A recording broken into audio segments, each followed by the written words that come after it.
Hello YouTube, this is God of Radio Moscow here again with another beer review. I decided it was time for another Latin American beer, so this time I have gone for the Modelo Especial, which comes from Mexico. Now I already did a review of Modelo Negra, which is the sister beer of this one, and I'll put the link for that video in the description and you can check it out. But I thought that since my earlier videos had pretty rubbish video quality in comparison to this, I would go through the history of this brewery again. So without further ado, the Grupo Modelo was founded back in 1922 and they're by far and wide the kind of leading brewing company within Mexico nowadays. They're currently based in Mexico City and they have 7 different brewing plants throughout the country, and they have a combined brewing capacity of 60 million hectolitres, so obviously this beer is a mass-produced beer rather than a craft beer. But anyway, in 1925 they opened the Modelo Cerveceria in Mexico City, and in 1930 this was followed by the launch of the Modelo Negra beer, which, as I mentioned earlier, is the sister beer to this one. But in 1933 they also started their first sporadic exports to the United States, but since then the company is exporting to several more countries. It's grown hugely. But they export to several different countries around the world, and this majorly kicked off in 1985 when they started distributing in Europe and more widely into the States and stuff like that. And they also export down to Australia and stuff like that now, which started a bit later.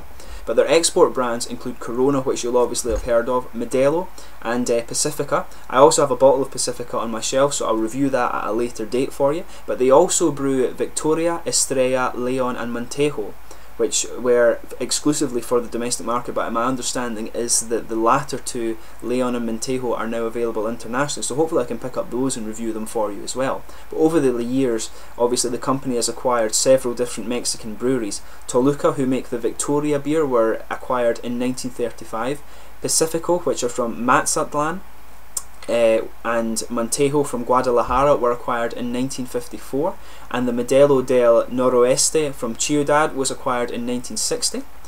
So obviously they've opened up several different brewing facilities and built new facilities in the period from like the 1960s all the way up to, I think 2010 was when I read they've opened one of the breweries that is described as the most modern brewing facility in the world. I'll put the website link into the description as well, and you can have a read about their history. It's actually quite interesting. But they're now part of the Anheuser-Busch Group, and there was a period in 2012 where they had a 50% controlling stake in the Modelo company, and they tried to acquire the remaining 50%, but this was there was a stop put on this by the US Justice Department, an antitrust suit, and I believe for a period that the Grupo Modelo was banned from importing their exporting their beers to the US, but I'm sure that has been lifted now. But without further ado, let's get on with the tasting of this beer.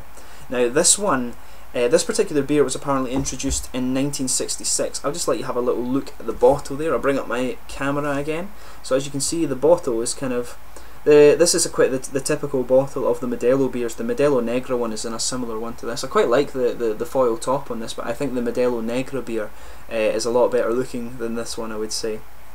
But anyway, so this one is described. This one is a 4.4% or 4.5%, sorry, and it's described as an adjunct lager. I had to look up what this is because I've not actually heard of that term for it before.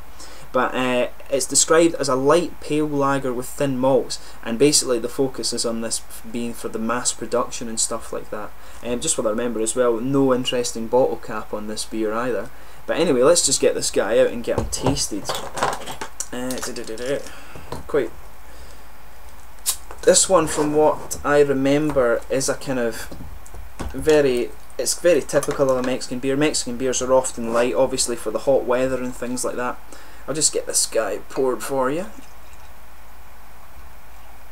Quite a bubbly head on this one, as you can see. It's a very kind of light pale colour there.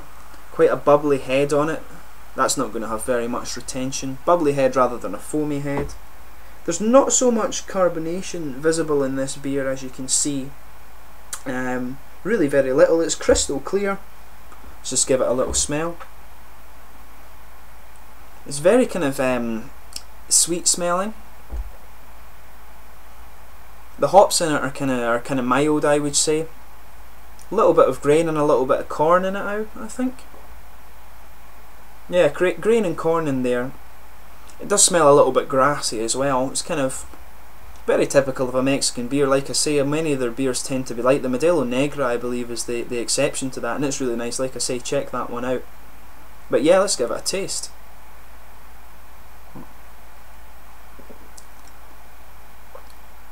Yeah, it's quite good. It's kind of similar to the aroma actually. It's quite sweet. I'm getting the sweet malts, kind of the grain and corny taste is in the background as well.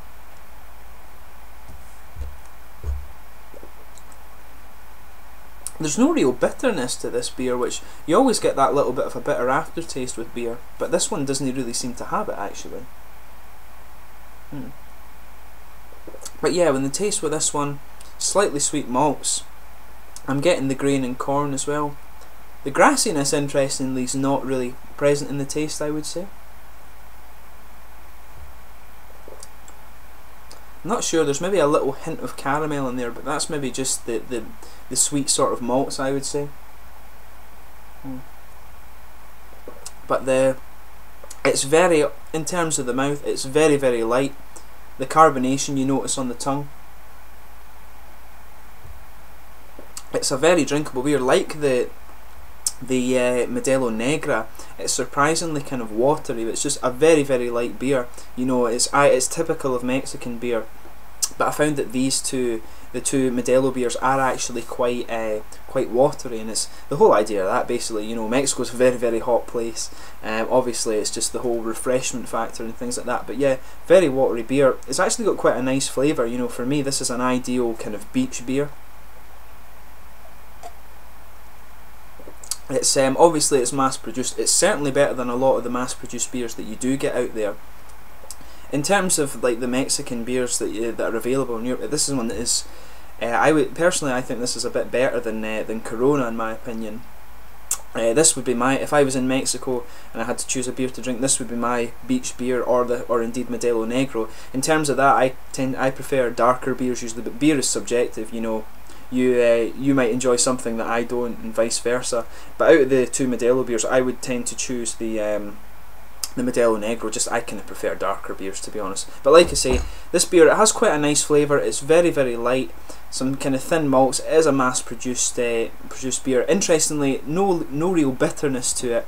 But ideal for a day at the beach. Like I say, I would prefer the Modelo Negra out of the two different beers from the Modelo brewery. But anyway, I'm going to go and enjoy the rest of this. But thanks for watching my beer reviews again. I'll be back with another one tomorrow. I'm not quite sure exactly what my review this time will be.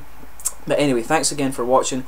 Please like, subscribe, and most importantly, share the videos with your beer loving friends. And thanks again for watching, and I will be back soon with another one. Cheers.